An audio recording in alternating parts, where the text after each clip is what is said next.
ओम वासुदेवाय नमः। आप सभी का मेरे YouTube चैनल पर स्वागत है। आज मैं आप सभी को माता अनुसुईया की एक पौराणिक कथा सुनाऊंगी, जिसमें दत्ता गुरु की जन्म कैसे हुई थी, इस बारे में भी मैं आप लोगों को बताऊंगी। बहुत समय पहले की बात है कि एक बार नारद मुनि भूलोक में विचरण कर रहे थे, तो महर्षि अत्रि की पत्नी अनुसुईया को उन्होंने देखा, जो बड़ी ही सती थी, पतिव्रता स्त्री थी। तो वह जाके स्वर्ग लोक में माता सरस्वती, लक्ष्मी और गौरी जी से कहे कि अगर कोई सती स्त्री है जो अपने पति धर्म का पालन करती है, वो माता अनुसुईया है, जो अत्रि ऋषि की पत्नी है। उनके इतना पतिव्रता धर्म निभाने वाला तीनों लोकों में कोई नहीं है। उनकी बड़ी गुणगान और प्रशंसा नारद मुनि करने लगे, और ये सब बातें माता सरस्वती, लक्ष्मी माता और माता गौरी भी बड़े ध्यान से सुन रही थी। और नारद मुनि इतने गुणगान उनके पतिव्रता धर्म का कर रहे थे कि वो लोग सुनते सुनते ईर्ष्या से भर गए। उनके मन में यह भाव जगा कि ऐसे कैसे है कि इतनी पतिव्रता है। और वो लोग बहुत ही ईर्ष्या में भर गए तीनों माता, और अपने अपने पति के पास गई। माता सरस्वती ब्रह्मा जी से आग्रह करने लगी कि माता अनुसुईया की आप परीक्षा लीजिए, क्योंकि इतनी सतीव्रता है। और इधर लक्ष्मी जी विष्णु भगवान से कहने लगी, और माँ गौरी भोलेनाथ से कहने लगी। ये लोगों से वो आग्रह करने लगी कि वो बड़ा ही अपने सती धर्म पे है, तो आप लोग उनकी परीक्षा लीजिए। लेकिन तीनों भगवान ना माने। वो बोले नहीं, कभी भी किसी पतिव्रता स्त्री का धर्म भ्रष्ट नहीं करते और उनकी परीक्षा नहीं लेते। लेकिन तीनों देवियाँ बिल्कुल ना मानी, वो बड़ी ही हट करने लगी। फिर वो लोग उनके देवियों के हट के आगे विवश हुए, और वह पृथ्वी लोक पे अत्रि ऋषि के आश्रम पहुँचे। जब अत्रि ऋषि के आश्रम पहुँचे, उसके पहले अत्रि ऋषि स्नान करने के लिए गए, और पूजा पाठ के लिए वो कहीं घर से बाहर निकले हुए थे। तब ये लोग वहाँ पहुँचे, साधु का वेश धारण करके, नारायण नारायण करके, और माता से भिक्षा मांगे। वो भिक्षा देने के लिए आए, तो बोले हम लोग भोजन करेंगे। तो बोली ठीक है, आप ऋषिवर सब आराम करें, मैं थोड़ी देर में भोजन बना के आप लोगों को देती हूँ, खिलाती हूँ। तब तीनों ऋषि बोलने लगे, जब वो भोजन बना के आए तो बोली चलिए आप लोग स्थान ग्रहण कीजिए, मैं भोजन परोसती हूँ। तो वो लोग बोले लेकिन हम लोगों ने एक संकल्प लिया है, जो भी हमें भोजन कराए वो निवस्त्र होके भोजन करे। अब तो माता अनुसुईया बड़े ही दुविधा में पड़ गई कि मैं पर पुरुष के सामने कैसे निवस्त्र होंगी, मेरे सतीत्व का बात है। और घर में अत्रि ऋषि भी नहीं थे कि चलो वो खिला देते। अब ऐसे उनका देख के माता अनुसुईया जो है अपने तप से देख ली कि हे भगवान, ये जरूर कोई परीक्षा लेने के लिए आए हैं। तो तब से उन्होंने देखा कि ये ब्रह्मा विष्णु महेश तीनों देव ही वो है। वो समझ गए। उन्होंने हाथ में जल लिया और अत्रि ऋषि का स्मरण करते हुए कहा कि हे भगवान, अगर मेरा सतीत्व धर्म सही है और मैं पवित्र हूँ, तो वह तीनों जो ऋषिवर है वो बालक रूप में आ जाए, 6 माह के बालक बन जाए। और उन्होंने जल छिड़क दिया। ब्रह्मा विष्णु महेश जो साधु का रूप धारण किए थे, वो 6 महीने के छोटे से बालक बन गए। अब माता ने क्या किया, उन तीनों लोग को उठा के और दूध भात जो होता है उन्हें खिलाया, और पालने में रख के उनकी सेवा करने लगे। इधर अत्रि ऋषि भी नहीं आए थे। जब बहुत दिन बीत गया, तब तीनों देवियों को बड़ा ही चिंता होने लगा, और आपस में तीनों लोग मिली बोली पता नहीं हमारे पतिदेव जब से गए हैं आए नहीं, क्या हो गया। फिर नारद जी ने आके उनको बताया कि अरे वो तो माता अनुसुईया के पास ही है। तो इन लोगों ने सोचा अरे उनका तो सतीत्व लग रहा भंग हो गया।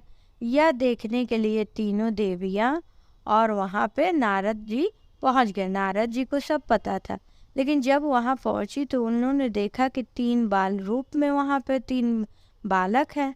तो बोली अरे हमारे पति आए थे, यहाँ पे है क्या? वो बोली नहीं, हम तो नहीं जानते हैं किसका पति आया था, कौन।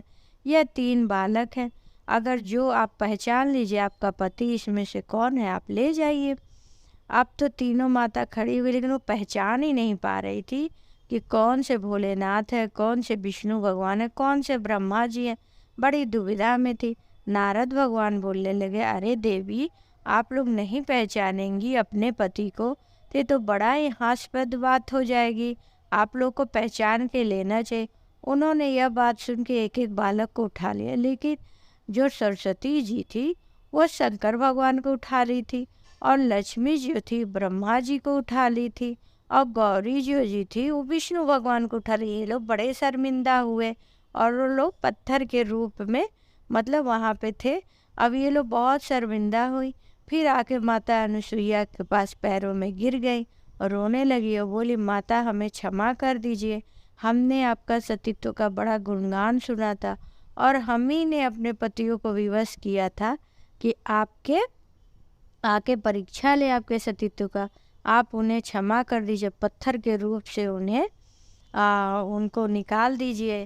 तभी वहाँ से दात्री ऋषि जो अत्रि ऋषि थे, अत्रि ऋषि भी वापस आ गए और उन्होंने देखा अरे मेरे घर में ब्रह्मा विष्णु महेश मेरे कुटिया में विराजमान है, माता लक्ष्मी सरस्वती और गौरा जी भी हैं और नारद जी भी थे। वो कुछ समझ ना पाते। तब माता अनुसुईया ने सारी बातें अत्रि ऋषि को बताई और जल छिड़क के उन्हें पत्थर के जो रूप में थे उन्हें मुक्त किया। तब भगवान बोले, तीनों भगवान, कि हम आपके सतीत्व का पूरा जग जानेगा, आपके जैसा सती न पृथ्वी पर कोई हुआ है न होगा। माता अनुसुईया, आप हमसे वरदान मांगिए, आप क्या चाहती हैं? तब माता अनुसुईया ने कहा कि मैं आप तीनों को पुत्र रूप में प्राप्त करना चाहती हूँ।